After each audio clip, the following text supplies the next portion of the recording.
Hello students, this is Santosh. Welcome to Vedantu APNTS 9 and 10 and welcome to our pre-final series. ఈ వీడియోలో మనము 10th class mathematics APNTS circles chapter ఆగండి. AP వాళ్ళకి ఏమో circles areas related to circles అని ఉంటుంది. తెలంగాణ వాళ్ళకి ఏమో tangents and sequence to a circle అని ఉంటుంది. ఏ లెసన్ అయినా అంటే ఏపీ వాళ్ళకి ఏమో ఈ 2 లెసన్స్ కంప్లీట్ అయిపోయినట్టు, తెలంగాణ వాళ్ళకి ఏమో టాంజెంట్స్ అండ్ సీక్వెన్స్ అనే చాప్టర్ కంప్లీట్ అయినట్టు ఈ ఒక వీడియో చూస్తే వెరీ బేసిక్ నుండి అసలు సర్కిల్ అంటే ఏంటి అనే బేసిక్ పాయింట్ నుండి మనం నేర్చుకుని మొత్తం అన్ని కాన్సెప్ట్స్ కూడా ఏది ఎక్కడా వదలకుండా అన్ని మనం చాలా స్పీడ్గా, చాలా క్విక్గా, చాలా ఈజీగా నేర్చుకుందాము. అండ్ మెయిన్ ఇంపార్టెంట్ ఏంటంటే నేను పర్సనల్గా ప్రిపేర్ చేసిన హ్యాండ్ నోట్స్, అంటే నేను మీకు ఇక్కడ కాన్సెప్ట్స్ ఏవైతే చెప్తానో అవి నేను పర్సనల్గా ప్రిపేర్ చేసిన నోట్స్ కూడా మీకు ప్రొవైడ్ చేస్తాను. అది ఈ వీడియో డిస్క్రిప్షన్లో మీకు కనిపిస్తుంది. చక్కగా అక్కడ నుండి డౌన్లోడ్ చేసుకోండి. వీడియోని మాత్రం చివరి వరకు ఎక్కడ స్కిప్ చేయకుండా చూడండి. సో కాన్సెప్ట్స్ అన్నీ కంప్లీట్ అయిపోతాయి. ఓకేనా?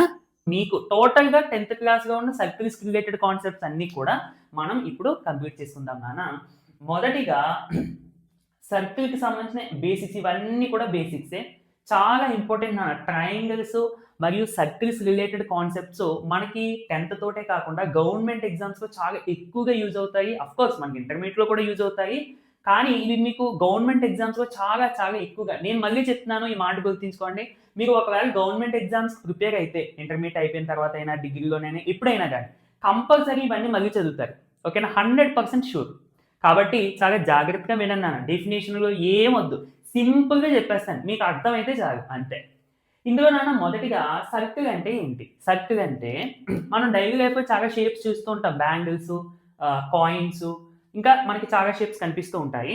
బట్ మ్యాథమెటికల్గా చెప్పాలంటే నాన్న ఒక పాయింట్ తీసుకుని ఫిక్స్డ్ పాయింట్ అని అంటారు దీన్ని. దీనికి ఒక ఫిక్స్డ్ డిస్టెన్స్ తీసుకుందాం. ఈ పాయింట్ నుండి ఒక ఫిక్స్డ్ డిస్టెన్స్ అంటే మనకు అర్థం అవడం కోసం ఒక 5 సెంటీమీటర్స్ నాన్న. అంటే 5 సెంటీమీటర్స్ దూరంలో ఒక పాయింట్ తీసుకున్నాను ఇలా. సో ఇది 5 సెంటీమీటర్స్ డిస్టెన్స్ అన్నమాట.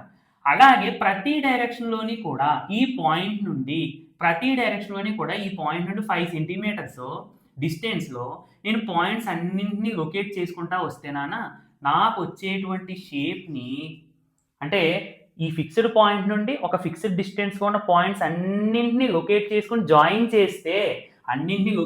ఇలా మనం జాయిన్ చేసుకుంటా వస్తే ఈ షేప్నే మనము ఏం చెప్తానన్నా సర్కిల్ అని చెప్తాము. ఓకే, నెక్స్ట్ ఈ ఫిక్స్డ్ పాయింట్ తీసుకున్నాం కదా నాన్న మనం ఫస్ట్, దీన్ని సెంటర్ ఆఫ్ ద సర్కిల్ అని చెప్తాం. అండ్ ఈ ఫిక్స్డ్ డిస్టెన్స్ తీసుకున్నాం కదా నాన్న, దీన్నే రేడియస్ అని చెప్తాను. ఓకే, కొంచెం నీట్గా డ్రా చేస్తే this is the centre of the circle and ఈ డిస్టెన్స్ ఉంది కదా నాన్న, దీన్ని రేడియస్ అని చెప్తాం. సెంటర్ నుండి సర్కంఫరెన్స్ మీద ఇది ఉంది కదా, దీన్ని మనం బౌండరీ లేదా సర్కంఫరెన్స్ అని చెప్తాం. ఇప్పుడు నేను డ్రా చేశాను కదా ఇలాగా, దీన్ని సర్కంఫరెన్స్ లేదా బౌండరీ అని చెప్తాము. ఇప్పుడు ఈ సెంటర్ నుండి ఈ సర్కంఫరెన్స్ మీద ఉన్న పాయింట్కి మధ్య డిస్టెన్స్ రేడియస్ అవుతుంది. రేడియస్ని డబుల్ చేసాం అనుకోండి, అంటే ఇది కూడా రేడియసే కదా నాన్న, ఇది రేడియసే. So double of the radius లేదా twice of the radius is diameter అంతేనా? అయితే మనము కొన్నిసార్లు రేడియస్ని లైన్ సెగ్మెంట్గా కూడా కన్సిడర్ చేస్తూ ఉంటాం. ఎందుకంటే చూడండి నాన్న, 2 పాయింట్స్ ద్వారా ఫామ్ అయ్యేటువంటి లైన్ అన్నమాట, అవునా? అంటే లైన్లో చిన్న పార్ట్గా మనం దీన్ని కన్సిడర్ చేయొచ్చా? దట్స్ వై రేడియస్ని అలాగే డయామీటర్ని కూడా మనం ఒక్కొక్కసారి లైన్ సెగ్మెంట్గా కన్సిడర్ చేస్తాం. సార్ ఇది డిస్టెన్స్ కదా సార్, రేడియస్ అంటే లైన్ సెగ్మెంట్ అంటున్నారు ఏంటి? అఫ్ కోర్స్ రేడియస్ అంటే డిస్టెన్సే, డయామీటర్ అన్న కూడా డిస్టెన్సే, లెంతే. కాకపోతే మనకి ఇది చూడడానికి లైన్ సెగ్మెంట్గా కూడా ఉంటాయి. సో కొన్ని ప్రాబ్లమ్స్లో మనం వాటిని లైన్ సెగ్మెంట్స్గా కూడా కన్సిడర్ చేస్తూ ఉంటాం. ఓకేనా? నెక్స్ట్ అన్న సర్కంఫరెన్స్ చెప్పాను కదా ఆల్రెడీ. సో దీన్నే మనము సర్కంఫరెన్స్ లేదా డయామీటర్ అని చెప్తాం. అదే మనం నార్మల్గా పెరిమీటర్ అని అంటూ ఉంటాం కదా నాన్న. ఇప్పుడు స్క్వేర్ తీసుకున్నాం అనుకోండి ఇలాగా. పెరిమీటర్ అంటే ఏంటి? ఇక్కడ నుంచి స్టార్ట్ చేస్తే ఈ సైడ్ ప్లస్ ఈ సైడ్, ఇది. So some of all sides perimeter. Circumference circle వచ్చేసరికి ఆ పెరిమీటర్ని సర్కంఫరెన్స్ అని అంటాం. దీని యొక్క లెంత్ అనమాట. ఫర్ ఎగ్జాంపుల్ ఇక్కడ నుంచి స్టార్ట్ చేసాం నాన్న. సో ఇలా ఇదంతా లెంత్ ఎంతైతే ఉంటుందో దీని మొత్తాన్ని మనము సర్కంఫరెన్స్ ఆఫ్ ద సర్కిల్ అని చెప్తాము. Circumference of the circle formula C is equal to 2πr నాన్న. C అంటే సర్కంఫరెన్స్, పై అంటే 22/7 తీసుకుంటాం కాల్కులేషన్ చేసేటప్పుడు, R అంటే రేడియస్ ఆఫ్ ద సర్కిల్, అంతే. ఓకేనా? నెక్స్ట్ నాన్న ఆర్క్ అంటే ఏంటో చూద్దాం. ఆర్క్ అంటే ఇప్పుడు ఈ మొత్తాన్ని మనం ఏమనుకున్నాం నాన్న, సర్కంఫరెన్స్ అని చెప్పుకున్నాం కదా. సర్కంఫరెన్స్ లో చిన్న పార్ట్ ని మనం ఆర్క్ అని చెప్తాం. ఫర్ ఎగ్జాంపుల్ నేను ఇక్కడ నుండి ఇక్కడికి తీసుకున్నా. సో ఇక్కడ నుండి ఇక్కడికి ఈ పార్ట్ ఉంది చూసారు, అంటే దీని యొక్క లెంత్, దీన్నే మనం ఆర్క్ అని చెప్తాం.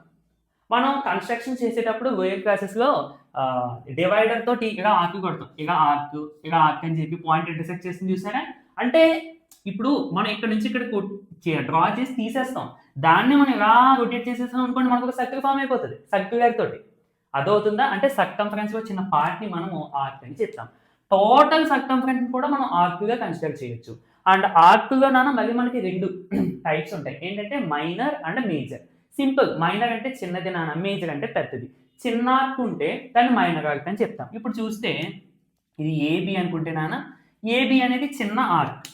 అలాగే మీరు మరొక విధంగా ఇది చూస్తే, ఇదంతా చూస్తే ఇది కూడా ఆర్కే కదా. సో ఇది పెద్ద ఆర్క్. అర్థమైంది? This is major arc and this is minor arc. అంతే. అలా చక్కగా డయాగ్రామ్స్ యూజ్ చేసి గుర్తించుకోవాలి నాన్న. డెఫినేషన్స్ చదవాలి, డెఫినేషన్ చదవద్దని కాదు నా ఉద్దేశం. కానీ మీకు డెఫినేషన్స్ బై హార్ట్ చేస్తారు చాలా మంది. బై హార్ట్ కాదు, దాని డయాగ్రామ్ ద్వారా మీరు గ్రాస్ప్ చేయాలి ఆ పాయింట్. అదవుతుందా?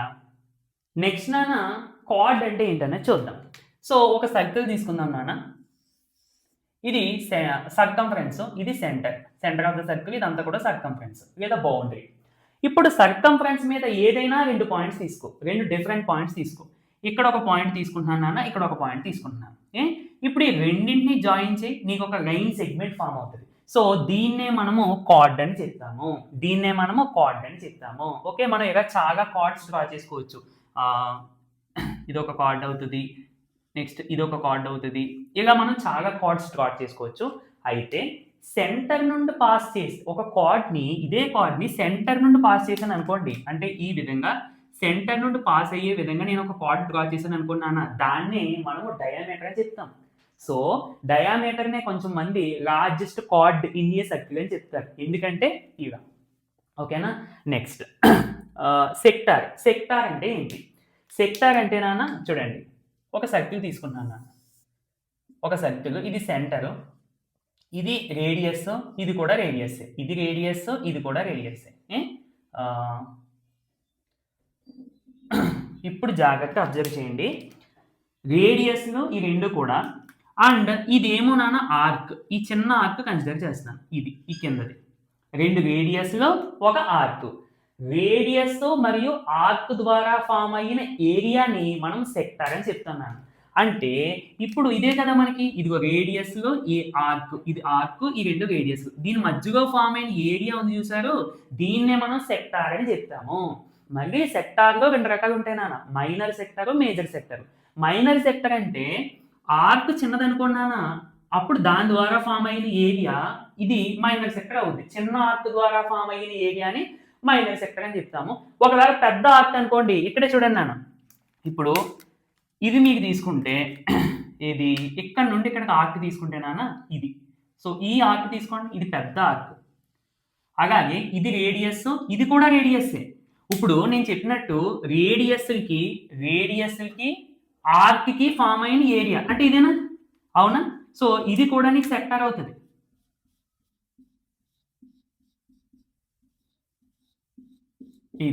ఇది కూడా సెక్టార్ అవుతుంది. అయితే ఇది మైనర్ సెక్టర్ అవుతుంది. ఇది ఏమవుతుంది నాన్న? మైనర్ సెక్టర్ అవుతుంది. ఇది ఏమవుతుంది? మేజర్ సెక్టార్ అవుతుంది. అంతే. చూడు ఎంత ఈజీగా ఉందో. సెక్టార్ అనేటప్పుడు వెంటనే నీకు గుర్తు కావాల్సిన ఏంటి? రేడియస్కి మరియు ఆర్క్కి మధ్యనున్న ఏరియాని సెక్టార్ అని అంటాం. చిన్న ఆర్క్ అనుకో మైనర్ సెక్టార్, పెద్ద ఆర్క్ అనుకో మేజర్ సెక్టార్. అంతే. ఓకే. నెక్స్ట్ ఏంటన్నా సెగ్మెంట్ అంటే ఏంటనే చూద్దాం. మళ్ళీ ఒక సర్కిల్ తీసుకుంటున్నాను, సెంటర్. ఇప్పుడు ఒక కార్డ్ తీసుకుంటున్నాను, ఒక కార్డ్ ఎగ్జాంపుల్కి ఇలా ఒక కార్డ్ తీసుకుంటున్నాను. ఇప్పుడు దీనికి కరెస్పాండెడ్ ఆర్క్ ఉంది చూసారు, ఆర్క్ అంటే ఇదే కదా, ఇక్కడ చిన్న ఆర్క్ తీసుకుందాం ఫస్ట్. ఇప్పుడు ఈ ఆర్క్కి ఈ మనం తీసుకున్న కార్డ్కి మధ్య ఏరియా ఫామ్ అయింది చూసారు కదా, దిస్ ఈజ్ కాల్డ్ సెగ్మెంట్. అంటే సెక్టార్ అన్నా సెగ్మెంట్ అన్నా సర్కిల్లో ఉన్న ఏరియాసే. కాకపోతే ఈ ఏరియాస్ ఎట్లా ఫామ్ అవుతాయి? సెక్టార్ అంటే రేడియస్కి ఆర్క్కి మధ్య ఫామ్ అయిన ఏరియా. సెగ్మెంట్ అంటే కార్డ్కి ఆర్క్కి మధ్య ఫామ్ అయిన ఏరియా. కార్డ్ ఆర్క్ అనేది కామన్, కానీ సెక్టార్లో రేడియస్, ఇందులో కార్డ్ అంతే. ఇందులో మళ్ళీ 2 టైప్స్ ఉంటాయినా. ఏంటి? Minor segment, major segment. Minor segment అంటే మీకు ఐడియా వచ్చేయాలి. చిన్న ఆర్క్ తీసుకున్నాం అనుకో, that is the minor segment. ఒకవేళ ఇందులోనే మళ్ళీ చూడు, ఇది కూడా ఒక ఆర్కే, ఇదంతా కూడా ఒక ఆర్కే కదా. ఇప్పుడు ఇది ఆర్క్, ఇదేమో కార్డ్. ఈ ఏరియా కూడా ఏమవ్వాలి? సెగ్మెంటే. కానీ this is the major segment. ఓకేనా నాన్న? This is the major segment. అంతే. చూడు ఎంత ఈజీగా ఉందో. ఏముండదు, మనం అసలు చూసి భయపడేంత కూడా ఏముండదు. This is called minor segment and this is called major segment. Segment, sector రెండింటికి డిఫరెన్స్ చూసుకోవాలి. ఇది మైనర్ సెక్టార్, ఇదేమో మేజర్ సెక్టార్. అంతే. అర్థమైందా? తర్వాత క్వాడ్రంట్ అంటే ఏంటి? క్వాడ్రంట్. ఈ పదం ఎక్కడో విన్నట్టుంది సార్ అంటే, కోఆర్డినేట్ జామెట్రీలో మనం కోఆర్డినేట్ ప్లేన్ తీసుకుని 4 క్వాడ్రంట్స్ ఉంటాయని చెప్పుకుంటాం. అక్కడ కాన్సెప్ట్ ఇక్కడ కూడా. అక్కడ ఏం చేస్తున్నానా, ఒక ఖాళీగా ఉన్న ప్లేన్ని ఎక్స్ యాక్సిస్, వై యాక్సిస్ ద్వారా 4 ఈక్వల్ పార్ట్స్ చేస్తాం. 4 ఈక్వల్ పార్ట్స్ అంటే మొత్తాన్ని 4 ఈక్వల్ పార్ట్స్ చేస్తే వచ్చే ఒక్కొక్క పీస్ని క్వాడ్రంట్స్ అని అంటాం. మొత్తాన్ని అంటే ఇక్కడ మొత్తం సర్కిల్ తీసుకుని దీన్ని నేను 4 ఈక్వల్ పార్ట్స్ చేస్తే వచ్చేటువంటి ఒక్కొక్క పార్ట్ని చూడండి నాన్న. ఇక్కడ మనకి ఇదొక పార్ట్, అవునా? ఇదొక పార్ట్. దీన్నే మనము క్వాడ్రంట్ అని చెప్తాం. ఏం చెప్తాను నాన్న? క్వాడ్రంట్. అండ్ నాన్న సెక్టార్కి సంబంధించి ఒక ఇంపార్టెంట్ పాయింట్ ఏంటంటే, ఇప్పుడు సెక్టార్ అంటే మనం ఏం చెప్పుకున్నాం నాన్న? సర్కిల్లో రేడియస్ తీసుకుని ఈ రేడియస్కి ఈ ఆర్క్కి మధ్య ఫామ్ అయిన ఈ ఏరియాని సెక్టార్ అని చెప్తామని మనం చెప్పుకోవడం జరిగింది. ఇక్కడ నాన్న మీకు ఒక యాంగిల్ ఫామ్ అవుతుంది చూసారు, ఇది. దీన్ని, ఈ యాంగిల్ని యాంగిల్ ఆఫ్ సెక్టార్ అని చెప్తాము, లేదంటే సెంట్రల్ యాంగిల్ అని చెప్తాము, లేదంటే angle subtended by the arc అని కూడా చెప్తూ ఉంటాం. ఓకేనా? Angle subtended by the arc లేదా angle subtended by the chord అని చెప్పిస్తూ ఉంటాను నాన్న. అంటే అర్థం ఏంటనుకుంటున్నారు? ఇప్పుడు firstly angle subtended by the chord చూద్దాం, దాని మీనింగ్ ఏంటో. ఒక సర్కిల్ తీసుకున్నాం నాన్న, ఒక కార్డ్ తీసుకున్నాం. కార్డ్ అంటే ఇది.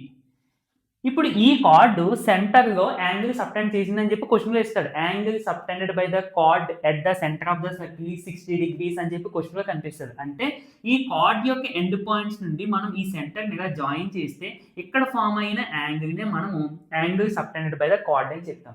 At the same time angle subtended by the arc అని అంటూ ఉంటారు. ఆర్క్ అన్నా కానీ సేమ్ నాన్న, ఇదే కదా ఆర్క్ మనం కన్సిడర్ చేస్తే దీని యొక్క ఎండ్ పాయింట్స్ నుండి జాయిన్ చేస్తే ఫామ్ అయిన angle subtended by the chord అన్న, angle subtended by the arc అన్న మీనింగ్ ఇదన్నమాట. ఓకే, నెక్స్ట్ టాంజెంట్ అంటే ఏంటనే చూద్దాం. టాంజెంట్ ఒక సర్కిల్ని ఎక్స్టర్నల్గా ఒక లైన్ ఒక పాయింట్ దగ్గర టచ్ చేస్తే, లైక్ ఇప్పుడు ఎక్స్టర్నల్గా ఈ పాయింట్ని ఒక లైన్ టచ్ చేస్తే ఈ లైన్ని మనము టాంజెంట్ అని చెప్తున్నాను. టాంజెన్షియల్ లైన్ అని కూడా చెప్తూ ఉంటారు. ఓకేనా? ఒక సర్కిల్ని ఒక లైన్ ఎక్స్టర్నల్గా ఒకే పాయింట్ దగ్గర టచ్ చేయాలి. అఫ్ కోర్స్ మీకు ఇక్కడ చాలా పాయింట్ దగ్గర టచ్ అనేది అనిపిస్తుంది దీని బ్రాడ్నెస్ వల్ల, కానీ ఒకే పాయింట్ దగ్గర టచ్ చేయాలి. ఆ లైన్నే మనము టాంజెంట్ అని చెప్తాం. ఇక నెక్స్ట్ సీకెంట్ అంటే ఏంటి?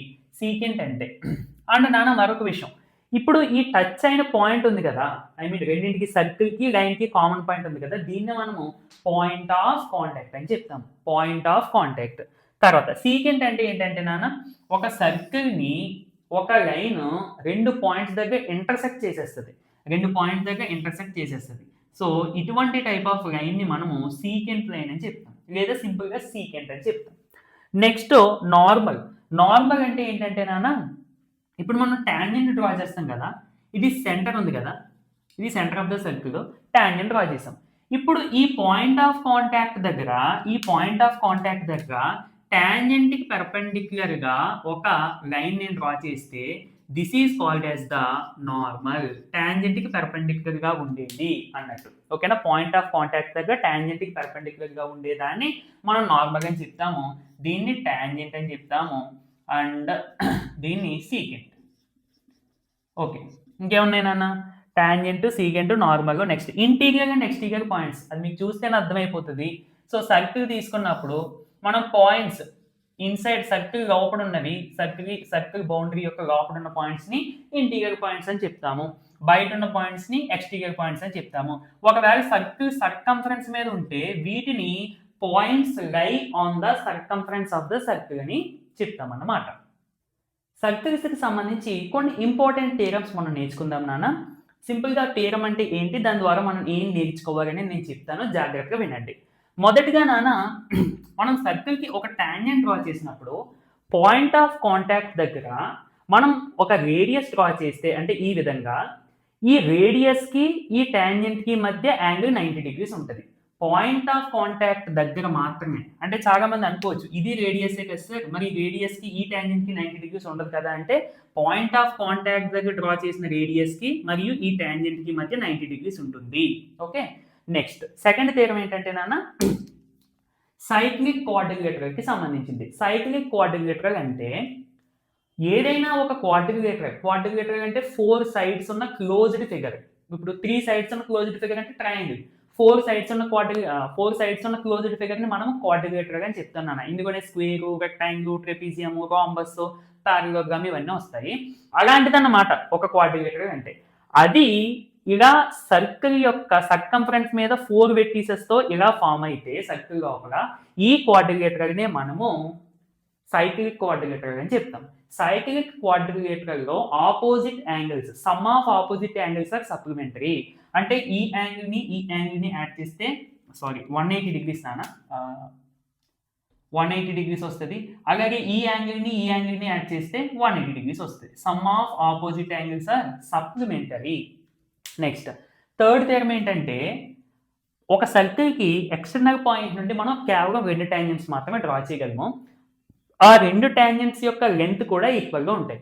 సార్ టాంజెంట్ అంటే లైన్ అని చెప్పారు కదా, లైన్ లెంత్ మనం కనిపెట్టలేం కదా అంటే, యాక్చువల్లీ టాంజెంట్ యొక్క లెంత్ అంటే నాన్న ఎక్స్టర్నల్ పాయింట్ నుండి ఈ పాయింట్ ఆఫ్ కాంటాక్ట్, ఇదే టాంజెంట్ యొక్క లెంత్. సో ఈ లెంత్ ఎంత అయితే ఉంటుందో ఈ లెంత్ కూడా అంతే ఉంటుంది. PA = PB. ఇవన్నీ కూడా మనకి టెక్స్ట్ బుక్ లో ప్రూఫ్స్ ఉంటాయి. నెక్స్ట్ ఫోర్త్ థియరం ఏంటంటే నాన్న, ఇలా మనకి ఎక్స్టర్నల్ పాయింట్ నుండి 2 టాంజెంట్స్ డ్రా చేశాను అండ్ ఇక్కడ ఒక యాంగిల్ ఫామ్ అయ్యింది అండ్ ఈ రెండింటిని జాయిన్ చేస్తే మనకి రేడియస్ అవుతాయి. టోటల్ గా ఇది మనకు ఒక డయాగ్రామ్ ఫామ్ అయింది క్వాడ్రిలేటరల్. అయితే విషయం ఏంటంటే, ఈ యాంగిల్ ఇక్కడ ఉన్న యాంగిల్ ని మనం బైసెక్ట్ చేస్తూ ఒక లైన్ డ్రా చేసాం అనుకోండి. బైసెక్ట్ అంటే ఎగ్జాక్ట్ గా హాఫ్ చేయడం. ఫర్ ఎగ్జాంపుల్ ఇది 80 డిగ్రీస్ అనుకోండి నాన్న, ఈ టోటల్ యాంగిల్. దాన్ని బైసెక్ట్ చేస్తూ ఒక లైన్ సెగ్మెంట్ లేదా లైన్ డ్రా చేస్తే ఆ లైన్ కంపల్సరీ సెంటర్ నుండి పాస్ అవుతుంది. ఓకేనా, అంటే ఇక్కడ ఫామ్ అయిన యాంగిల్ ని బైసెక్ట్ చేస్తూ ఎగ్జాక్ట్ గా హాఫ్ చేస్తూ ఒక లైన్ డ్రా చేస్తే అది సెంటర్ నుండి పాస్ అవుతుంది. అదన్నమాట పాయింట్. అలాగే ఒక్కొక్కసారి సెంటర్ నుండి పాస్ అయ్యేటువంటి లైన్ దీన్ని బైసెక్ట్ చేస్తుంది అని చెప్పి కూడా అంటూ ఉంటారు. అంటే ఎలా అయినా మనకి ప్రాబ్లం తగ్గట్టుగా యూజ్ చేసుకోవచ్చు అన్నమాట. నెక్స్ట్ ఫిఫ్త్ నాన్న, కాన్సెంట్రిక్ సర్కిల్స్ అంటే ఒకే సెంటర్ ఉన్న సర్కిల్స్ అన్నమాట. ఫర్ ఎగ్జాంపుల్ ఇది సెంటర్ తో నేను ఒక సర్కిల్ డ్రా చేశాను, మళ్ళీ ఇదే సెంటర్ తో ఇంకొక సర్కిల్ డ్రా చేశాను. ఇలా నేను చాలా సర్కిల్స్ డ్రా చేయొచ్చు కదా. ఇవన్నీ కూడా ఒకే సెంటర్ ని యూజ్ చేసి డ్రా చేసిన సర్కిల్స్. వీటినే మనం కాన్సెంట్రిక్ సర్కిల్స్ అని చెప్తాను నాన్న. కాన్సెంట్రిక్ సర్కిల్స్ లో మనము ఒక కార్డ్ డ్రా చేశాను. ఇది పెద్ద సర్కిల్ కి కార్డ్ అండ్ ఎలా డ్రా చేశాను, చిన్న సర్కిల్ ని టచ్ చేసే విధంగా. అంటే ఇది AB అనేది పెద్ద సర్కిల్ కి కార్డ్ అవుతుంది, చిన్న సర్కిల్ కి ఏమో టాంజెంట్ అవుతుంది. ఇలా ఉన్నప్పుడు నాన్న మనం ఈ సెంటర్ నుండి ఒక పెర్పెండిక్యులర్ ఈ కార్డ్ మీద వదిలితే, ఒక పెర్పెండిక్యులర్ లైన్ సెగ్మెంట్ ఈ కార్డ్ మీద డ్రా చేస్తే అది దీన్ని 2 ఈక్వల్ పార్ట్స్ చేస్తుంది. చాలా చాలా ఇంపార్టెంట్. ఓకేనా, చక్కగా మీకు అర్థమయ్యే విధంగా నోట్ చేసుకోండి. నెక్స్ట్ థియరం నాన్న, ఇప్పుడు ఒక సర్కిల్ డ్రా చేసి ఎక్స్టర్నల్ పాయింట్ నుండి 2 టాంజెంట్స్ డ్రా చేసి అండ్ ఈ రెండింటిని జాయిన్ చేస్తే మనకి రేడియస్ నాన్న. అంటే ఇందాక చేసాం కదా, ఒక సర్కిల్ ఎక్స్టర్నల్ పాయింట్ నుండి 2 టాంజెంట్స్, ఇది సెంటర్, ఈ రెండింటిని ఎలా జాయిన్ చేసి ఇప్పుడు ఇక్కడ ఈ 2 పాయింట్స్ జాయిన్ చేశాను ఎలా. సో డయాగ్రామ్ ఇదన్నమాట. ఇప్పుడు మీకు ఇక్కడ రెండు యాంగిల్స్ ఫామ్ అవుతున్నాయి, కనిపిస్తున్నాయి నాన్న, ఓపీక్యూ మరియు పిఏక్యూ. సో ఈ యాంగిల్ దీనికి డబుల్ ఉంటుంది అనమాట. అంటే ఇది 50 degrees అనుకోండి, ఇది 100 degrees. ఇది 60 degrees అనుకోండి, ఇది 120 degrees అలా అనమాట. నెక్స్ట్ 7th థీరం చూడండి నాన్న, ఇది 7th 8th చాలా మంది ఒకటే థీరం అని అనుకుంటారు. అంటే అందులో కాన్సెప్ట్ మనం ఒకటే యూజ్ చేసి ప్రూవ్ చేస్తాము, బట్ ఒక్కసారి చూడండి చిన్న డిఫరెన్స్ ఉంది నాన్న. ఇందులో ఏంటంటే మీకు ఒక క్వాడ్రిలేటరల్ లోపల సర్కిల్ ఉంది, ఈ విధంగా. క్వాడ్రిలేటరల్ లోపల సర్కిల్ అంటే ఇలా కూడా డ్రా చేసుకోవచ్చు సర్కిల్ని, బట్ ఇలా కాదు. ఒక క్వాడ్రిలేటరల్లో 4 sides ని టచ్ చేస్తూ దాని లోపల ఒక సర్కిల్ ఉంది. అయితే ఆ క్వాడ్రిలేటరల్ యొక్క సైడ్స్ మధ్య రిలేషన్ ఏంటి అనేది అడుగుతారు నన్ను క్వశ్చన్లో, 1 mark కానీ 2 mark కానీ. క్వాడ్రిలేటరల్ లోపల, క్వాడ్రిలేటరల్ అన్నారా లేదంటే పారలోగ్రామ్ అన్నారా మీరు చూసుకోండి. క్వాడ్రిలేటరల్ లోపల సర్కిల్ ఉంది అన్నప్పుడు opposite sum of opposite sides equal, అంటే AB plus CD equal to BC plus AB లేదా డిఏ. అలా కాకుండా పారలోగ్రామ్ లోపల సర్కిల్ ఉంది అని చెప్పి పారలోగ్రామ్ అని మెన్షన్ చేస్తే నాన్న ఈ అన్ని sides equal, AB BC CD DA, AB equal to BC equal to CD equal to DA. 4 sides equal కాబట్టి దాన్ని మనం రాంబస్ అని చెప్తాం. సార్ 4 sides స్క్వేర్గా కూడా ఈక్వల్ కదా అంటే ఇక్కడ మనకి డయాగ్నల్స్ సంబంధించి డేటా ఏమీ లేదు కాబట్టి, సో రాంబస్ 4 sides ఈక్వల్ అయితే దాన్ని మనం రాంబస్ అని అంటాము ఇనీషియల్గా. డయాగ్నల్స్ కూడా ఈక్వల్ అని తెలిస్తే అప్పుడు దాన్ని స్క్వేర్ అని చెప్తాం. ఇక్కడ డయాగ్నల్స్ గురించి ఇన్ఫర్మేషన్ లేదు కాబట్టి మనము దీన్ని రాంబస్ అని చెప్తాం. ఓకే, రెండింటికి డిఫరెన్స్ చూసుకున్నా. నెక్స్ట్ ఏరియాస్కి సంబంధించిన ఇంపార్టెంట్ ఫార్ములా ఒకసారి చూద్దాము. ఏరియా ఆఫ్ సర్కిల్ ఇది మనందరికీ తెలిసిందే, కంప్లీట్గా టోటల్ ఏరియా ఆఫ్ సర్కిల్ అనమాట. ఎంత πr². Area of sector, area of sector, sector అంటే ఏం చెప్పుకున్నాను నాన్న, సో రేడియస్ మరియు ఆర్క్ ద్వారా ఫామ్ అయిన ఏరియా. ఈ ఏరియాని ఫైండ్ అవుట్ చేయడం కోసం మనం ఈ ఫార్ములా ఉపయోగించాలి. ఇక్కడ థీటా అనేది ఈ మధ్యలో ఫామ్ అయిన యాంగిల్ అనమాట. ఓకేనా, area of sector, find the area of sector అని చెప్పి క్వశ్చన్ ఇచ్చారనుకున్నాను, మనము మైనర్ సెక్టర్ కనిపెట్టాలి. సెక్టార్లో మళ్ళీ మైనర్ ఉంటుంది మేజర్ ఉంటుంది అని చెప్పాను కదా. ఏమీ ఇవ్వకపోతే క్వశ్చన్లో find the area of major sector లేదా find the area of minor sector అని ఇవ్వకపోతే మీరు మైనర్ సెక్టరే కనిపెట్టాలి. నార్మల్గా find the area of sector అని ఇచ్చినా కానీ మైనర్ సెక్టరే కనిపెట్టాలి. ఓకే, అండ్ ఇక్కడ థీటా అనేది యాంగిల్ ఆఫ్ సెక్టర్, ఇక πr² అనేది తెలుసు కదా.